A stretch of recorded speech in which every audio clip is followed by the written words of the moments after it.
Good morning. Well, the paper mile thing doesn't seem to be going away, does it? We've got yesterday Auto Express reporting that GPS tracking is going to be used for paper mile. We've got multiple articles in the news right now. So I'm going to go through one from, I think, one of the Fleet magazine's news outlets, and we'll just talk about paper mile for a little bit. I've done plenty of content on paper mile. It's a line in the sand that we really need to not cross. So for this video, we're going to be taking some of the cars from the Historics Summer Serenade at Windsor View Lakes sale coming up this weekend. A proper auction house, not like Hampson's, but there will be another Hampson's video coming up before the end of the week.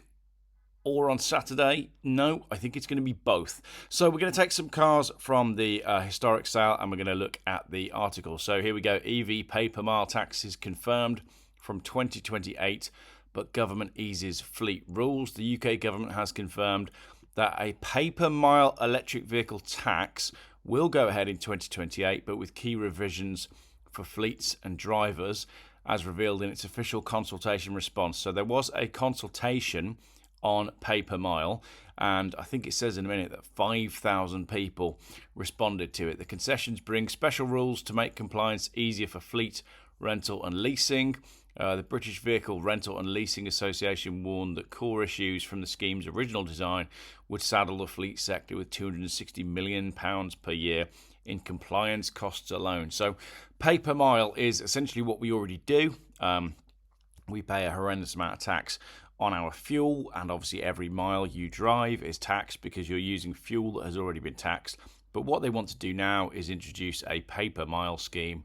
They did initially start pretending that it was because EVs are not paying road tax, but I think they've been rumbled on that. They want to get paper mile over the line because they want to stop you and I from going anywhere, and they want to ensure that if we do go anywhere, we are completely tracked and controlled everywhere we go. So it's as simple as that, really. Once they've got paper mile in, then it will be rolled out for every vehicle within a few years. So they're going to claim that it's initially for EVs, and then it'll be everyone, and the price will go up year on year, like insurance premium tax, which came in at 5% or 2.5% and is now at 12.5%. It's just all about control and manipulation of you and I, basically. So the government has announced several key policy revisions, which include abandoning the planned annual mileage check. So when they talked about this, I think last year or the year before, they talked about having annual mileage checks on your MOT. And everybody called them out quite rightly and said, "Oh, well, we'll just use mileage blockers then." And I've said all along, it doesn't matter. However they want to do it. They want to do it. It's like digital ID. They've got an agenda and they're following it, and they're going to get it over the line. Come hell or high water, it doesn't really matter. So it doesn't matter how they introduce it. The main thing is the end goal, which is constant tracking, constant monitoring, paid by the mile. And obviously we've got the other one that I haven't made a video about because it's far too depressing, is cars having mandatory driver-facing cameras as well, which is completely terrifying. 300SL Roadster. Officials will also explore using connected car data to track mileage amid concerns that mandatory tracking devices could violate driver privacy and compromise data security. So obviously, constantly monitoring your movements may well violate your human rights. We can hope for that. The government has stressed it will maintain an open dialogue with the fleet sector. So the fleet sector is interesting because they're the ones driving the purchasing of electric vehicles. We know that normal people don't actually buy electric cars. They're only purchased by salary sacrifice and people who are doing it as essentially a tax dodge. So the fleet sector is quite important for this. The electric vehicle excise duty paper mile tax was announced in 2025 autumn budget by Rachel Reeves, another fully paid up member of the World Economic Forum, followed by a 16-week public consultation. I made videos about this at the time. The new tax is designed to plug the looming multi-billion-pound financial gap in public finances caused by declining fuel duty revenues as motorists transitioned away from petrol and diesel cars. Again, just look at what we're being told here. They're telling us that they're doing a new tax on EVs because they never saw it coming, the fact that EVs don't pay tax and don't pay fuel duty. You're kidding me, right?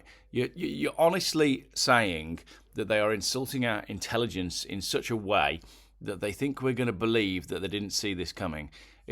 As I said, like the pay per mile and digital ID, they were always the goal of this World Economic Forum inspired society in which they want us to live. And I've got something on the 20-mile-an-hour zones as well.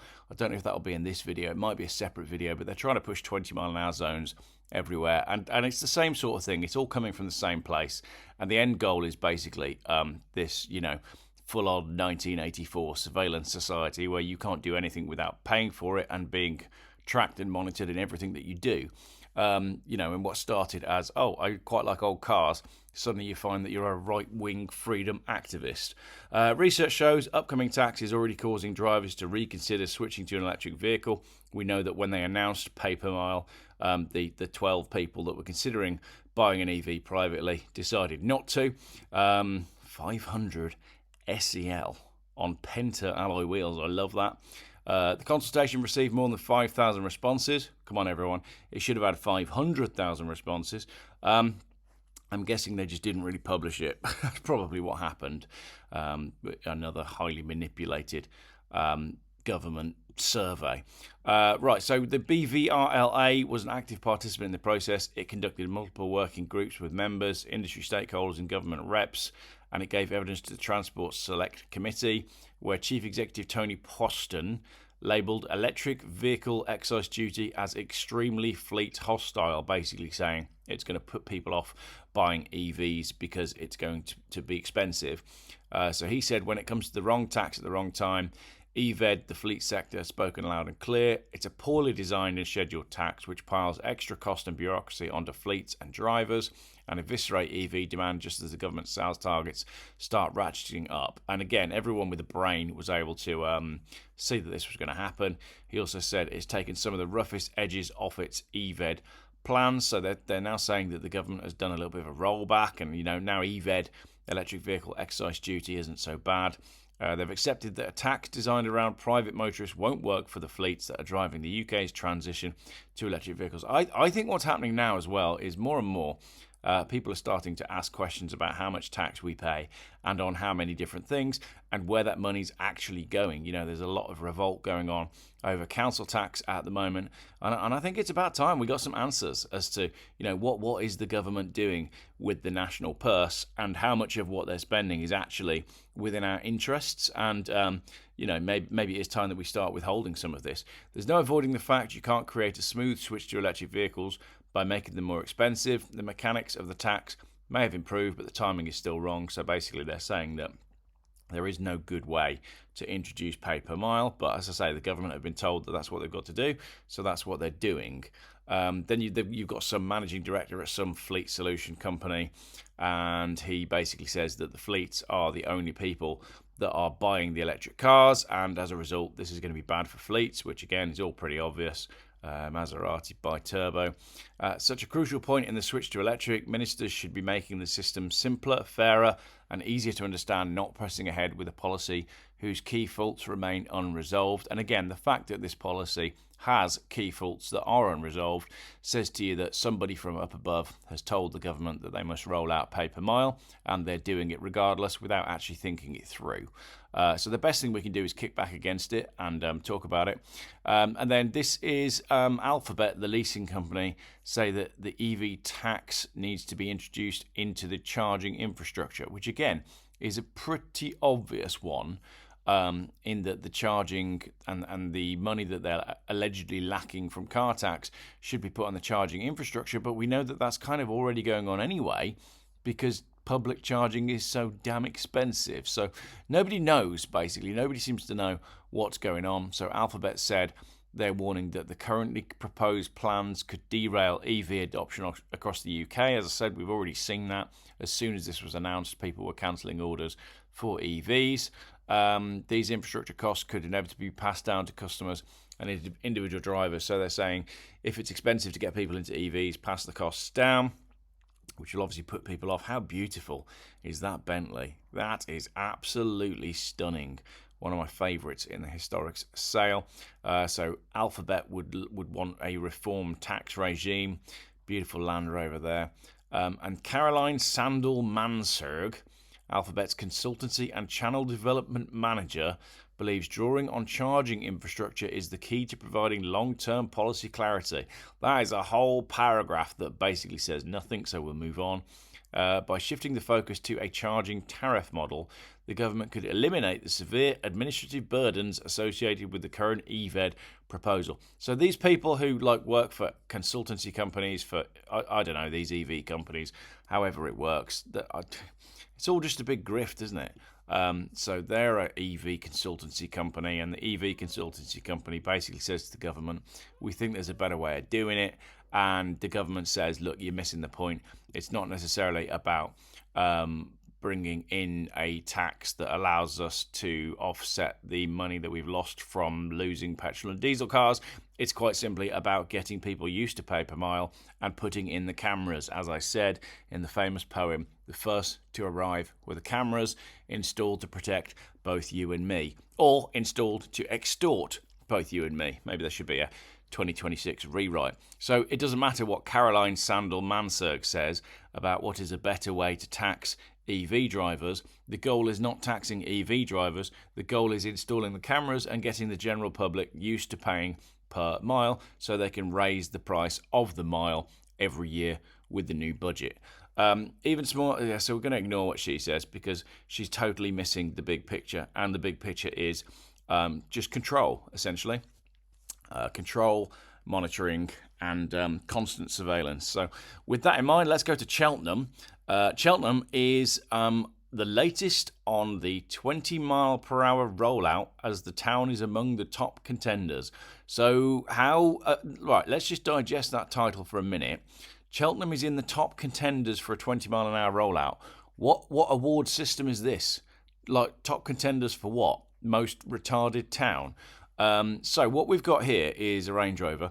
This chap, which is the Gloucestershire County Council Road Safety Cabinet member Roger Wyborn, said there's a mass of evidence to support the principle that reducing speed limits to 20 mile an hour in areas where people live and work reduces collisions and casualties. Roger, that has been challenged in so many different ways. It is ridiculous. You're talking absolute bumf. But the 20 mile an hour speed limit thing, again, it is all to do with the same stuff that we've been talking about. It's all about control, and it's all about making driving extremely difficult. So 20 mile an hour speed limit proposed in and around the town centre. Now, I want to skip through this because this video is already long enough, and I've had enough of Tuesday already, so I'm going to go outside and play with my cars, I think. I think basically what's going on here is we are focusing on all the wrong things, and that is deliberate. So have you been to Cheltenham lately? That would be my question. Let's just put this Sierra Cosworth up, and we'll have this map. So this is let's make it smaller so we can see the Sierra Cosworth, because it kind of doesn't matter. Basically, that's the proposed map of 20 mile an hour speed limits in and around Cheltenham. But my question is, have you been to Cheltenham lately? Now, Cheltenham is one of these places that would be quite nice. You know, you go, oh, well, we'll go and have an afternoon in Cheltenham, and we'll go around the shops and maybe grab a coffee. And it used to be one of these places that was a nice sort of destination. I can swear at this point in the video, I think, based on the algorithm. Have you been lately? Because it's just turning into another third world shithole. Like, the amount of beggars on the street, it's just all electric bikes and Uber Eats riders, and it's the same crap that's going on up and down the country. So really, as we know with all this stuff, instead of focusing on let's get cars down to 20 mile an hour, because you can't really drive in the centre of Cheltenham anyway. It's very rare that you actually get above 20 mile an hour. So how about instead of 20 mile an hour speed limits, let's introduce some policies to make our town centres less of a shithole. I think we should do that instead. So there we go. Video went sideways at the end, but I think you like it when a Geoff video goes sideways, because chances are, if you've made it this far into the video, then you agree with me anyway. And one final rant at the end of the video is there was a section for comments, and where is it? It's down here. Right on the title, I think if I do that, 23 comments on this Cheltenham 20 mile an hour thing. I could not find any of them because Reach PLC, which is the company that runs the website, their website is so unbelievably horrendous you cannot find the article for the adverts. So we're reaching a stage now where you cannot get good information because you can't be bothered, because everything is AI and everything is an advert. And if we get to a stage where people just give up trying to find the truth, then all of these nefarious organisations that are trying to do all this stuff to us will essentially get what they want, and Great Britain will no longer be great and will just be another third world shithole like all the other third world shitholes. So I guess that's fun. Right, I think tonight I'll do a preview of this sale, which is the Summer Serenade, because there's some great cars in it.